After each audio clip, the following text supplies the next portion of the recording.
ஜானகி சந்தியா சீரியலில் நாளைக்கு செம மாசான அதிரடியான எபிசோடு வந்திருக்குன்னே சொல்லலாம். மாயா அதிரடியாக பத்மாவுக்கு வந்து ஒரு முடிவு கட்டுறாங்க. அதுக்கு முன்னாடி வீடியோ பிடிச்சிருக்குண்ணா எவ்வளோக்குள்ள பிடிக்குமோ அவ்வளோக்குள்ள லைக் பண்ணிட்டு பார்த்தா பேச கொஞ்சம் மோட்டிவேட்டிங்காக இருக்கும். ப்ளீஸ் சப்போர்ட் பண்ணுங்கள் ஃப்ரெண்ட்ஸ்.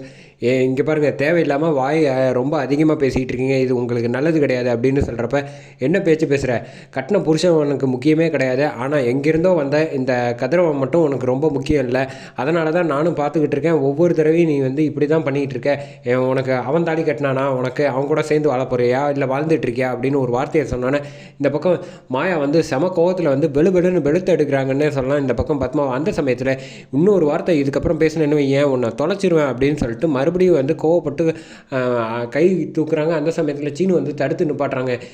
உடனே வந்து என்ன நினச்சிக்கிட்டு இருக்க, என்ன தைரியம் இருந்தால் எவ்வளோ பெரியவங்க எங்கள் அம்மா அவங்கள அடிப்பியா அப்படின்னு. வாயை மூடுடா, என்னடா நினச்சிட்டு இருக்க, முதல்ல அவங்க என்ன பேசுனாங்கிறத கேட்க விட்டுட்டு நீ மாட்டுக்கு இஷ்டத்துக்கு என்கிட்ட பேசுகிற, முதல்ல எதுவாக இருந்தாலும் அங்கே கேளு அப்படின்னு கேட்குறப்ப இந்த பக்கம் என்ன தைரியம் இருந்தால் நீ வந்து என்னையும் எதிர்த்து பேசுவேன், என் அம்மாவுக்காக நான் உன்னை சும்மா விட மாட்டேன்ட்டு அடிக்க வராங்க. உடனே மொத்த குடும்பமும் எல்லோரும் வந்து தடுத்து நிப்பாட்டுறாங்க. போரும்பா போரும், இதுக்கப்புறமும் இந்த வீட்டில் இருந்தால் எனக்கு வந்து அவமானம் மட்டும்தான் மிஞ்சும் அப்படின்னு சொல்லிட்டு மறுபடியும் வந்து பெரிய நாடகத்தை போட ஆரம்பிச்சிட்டாங்கன்னே சொல்லலாம். இந்த பக்கம் வேகமாக ஓடி போகிறாங்க. ஓடி போயிட்டு ரூமை வந்து வழக்கம் போல் சாத்திக்கிட்டு இந்த பக்கம் நாடகம் ஆடுறதுக்காக வந்து தயாராகிட்டாங்கன்னே சொல்லலாம். இந்த பக்கம் தேவையில்லாதமாக வந்து அதிரடியாக ஒரு முடிவு எடுக்கிறாங்க இந்த பக்கம் பத்மா. உடனே ஜானகியும் சரி, இந்த பக்கம் சீனு எல்லாரும் ஓடி வராங்க. ஓடி வந்துட்டு மணி வந்து சொல்கிறாங்க, இங்கே பாரு என்ன நினச்சிக்கிட்டு இருக்க, அந்த பொண்ணு எவ்வளோ நல்ல பொண்ணு தெரியுமா, நமக்கு மருமகளாக கிடச்சா கொடுத்து வச்சுருக்கோம், நீ மட்டும் எடுத்த கவுத்தோன்னு இப்படிலாம் பண்ணிக்கிட்டு இருக்க, முதல்ல நீ கீழே இறங்கு அப்படின்னு சொல்கிறப்ப வேண்டாங்க வேண்டாம், இப்போ கூட வந்து நீங்கள் அவளுக்கு தானே சப்போர்ட் பண்ணி பேசிகிட்டு இருக்கீங்க, நீங்கள் எல்லாருமே அவள் பக்கமே இருங்க, என் பக்கம் யாரும் இருக்க வேண்டாம், நான் வந்து உங்களை விட்டு போகிறது தான் எனக்கு நல்ல முடிவு அப்படிங்கிற மாதிரி இந்த பக்கம் ஓவராக வந்து நாடகம் ஆடிக்கிட்டு இருக்காங்க. ஆனால் அந்த விஷயத்தை வந்து மாயா வந்து கண்டுபிடிச்சதுனால அவங்க எதுவும் வந்து பெருசாக வந்து கண்டுக்காமல் அப்படியே ஓரமாக நின்றுட்டு இருக்காங்க. இந்த பக்கம் சிவராமனும் சரி ஜானகியும் சரி, அவசரப்படாதீங்க, எல்லாமே பேசி தீர்த்துக்கலாம், உங்களுக்கு என்ன பிரச்சனைங்கிறது, இப்போ மாயா வந்து பணத்தை கொடுக்கணும் தானேம்மா, சீனு வந்து சொல்கிறாங்க, நான் பணத்தை கொடுக்குறேன், நான் சொல்கிறத கேளுங்க அப்படின்னு சொல்கிறப்ப முடியாதுப்பா, நீ அவ கூட சேர்ந்து வாழுப்பா, நீ காதலிச்ச பொண்ணை வந்து நான் உங்ககிட்டேருந்து பிரித்த பாவம் எனக்கு வேணாம் அப்படிங்கிற மாதிரி அவங்க பங்குக்கு அவங்க சொல்லிக்கிட்டு இருக்காங்க. இது எல்லாத்தையும் கேட்டுட்டு இந்த பக்கம் என்ன செய்கிறதுனே தெரியல.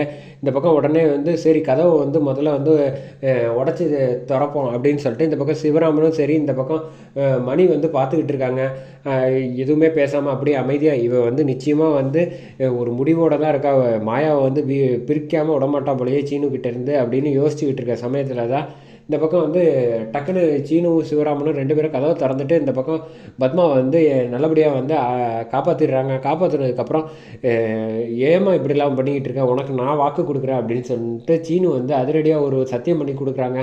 அது முடிஞ்சதுக்கப்புறமா தான் இங்கே வந்து வெளியில் வராங்க. வந்தோடனே வந்து இங்கே பார்த்துக்க, இதுக்கப்புறம் வந்து நான் உன் மேலே வந்து உண்மையாக வந்து காதலிச்சது கொஞ்சமாவது மனசுக்குள்ளே இருந்துச்சு, உன்னை எப்போயாவது வந்து கோவம் தணிஞ்சிடும்னு நினச்சேன், ஆனால் இப்போ எந்த அளவுக்கு நீ வந்து போயிட்டியோ இதுக்கப்புறமும் உன்னை வந்து நான் வந்து சும்மா விடமாட்டேன், உன்னை வந்து சீக்கிரம் எவ்வளோ சீக்கிரம் விரட்ட முடியுமோ நான் விரட்டி காட்டாமல் விடமாட்டேன் அப்படின்னு சவால் விடுறாங்க மாயா கிட்ட. இந்த பக்கம் மாயா வந்து என்ன இவன் இப்படி பேசிகிட்டு இருக்கான் அப்படின்னு சொல்கிறப்ப அந்த சமயத்தில் தான் இங்கே கரெக்ட் மாடியில் உட்காந்து ஃபீல் பண்ணிக்கிட்டு இருக்காங்க. அப்போ வந்து கதிரும் சரி, இந்த பக்கம் மணி ஜானகி தனா எல்லோரும் வந்து மாயாவுக்கு ஆறுதல் வந்து சொல்கிறாங்க, இங்கே பாரு கவலைப்படாத, இது எல்லா பிரச்சனையும் வந்து கூடி சீக்கிரம் சரியாக போயிடும்னு நான் வந்து கொஞ்சம் கூட நினச்சி பார்க்கல. இந்த மணி வந்து சொல்கிறாப்புல மாயா கிட்ட, அம்மா உன்னை வந்து அவள் தப்பாக பேசினதுக்கு நான் தாம்மா அடிச்சிருக்கணும், எனக்கு முன்னாடி நீ அடித்தது ஒன்றும் தப்பு கிடையாது, அவன் என் பையன்தான் வந்து சுத்தமாக என்ன நடந்துச்சு ஏது நடந்துச்சுன்னு புரியாமல் அம்மா மேலே உள்ள பாசத்தில் வந்து அவன் முகத்தை வந்து மறைச்சிக்கிட்டு இருக்கான்,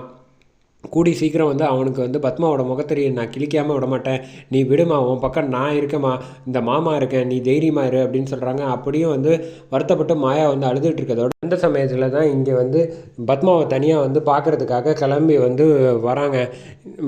பார்வதி வந்து அண்ணி நீங்கள் வேறு லெவல் பண்ணிட்டீங்க போங்க, நான் கூட வந்து நீங்கள் இவ்வளோ தூரம் கோவப்பட்டு முடிவு பண்ணிட்டீங்க, ஆமாம் நீங்கள் வந்து நான் வேணும்ன்ட்டே அவள் வந்து கோவப்பட்டு என்னை அடிக்கணும், அந்த பக்கம் என் பையன் வர்றதை பார்த்து பார்த்துட்டு தானே வார்த்தையே விட்டேன் அப்படிங்கிறப்ப, அப்படியா நான் கொஞ்சம் கூட எதிர்பார்க்கவே இல்லை, நீங்கள் இவ்வளோ பெரிய மாஸ்டர் பிளான் போட்டுட்டீங்களே அப்படிங்கிறப்ப, பின்ன வேறு என்ன பண்ண சொல்கிற, என்ன சொன்னாலும் இந்த மாயா வந்து யாருமே எதுவுமே சொல்ல முடியல, கரெக்டாக அவள் வந்து தாலியை பற்றி இவனை பற்றி சேர்த்து பேசினா நிச்சயமாக கோவப்பட்டு என்னை அடிப்பான்னு தெரியும்.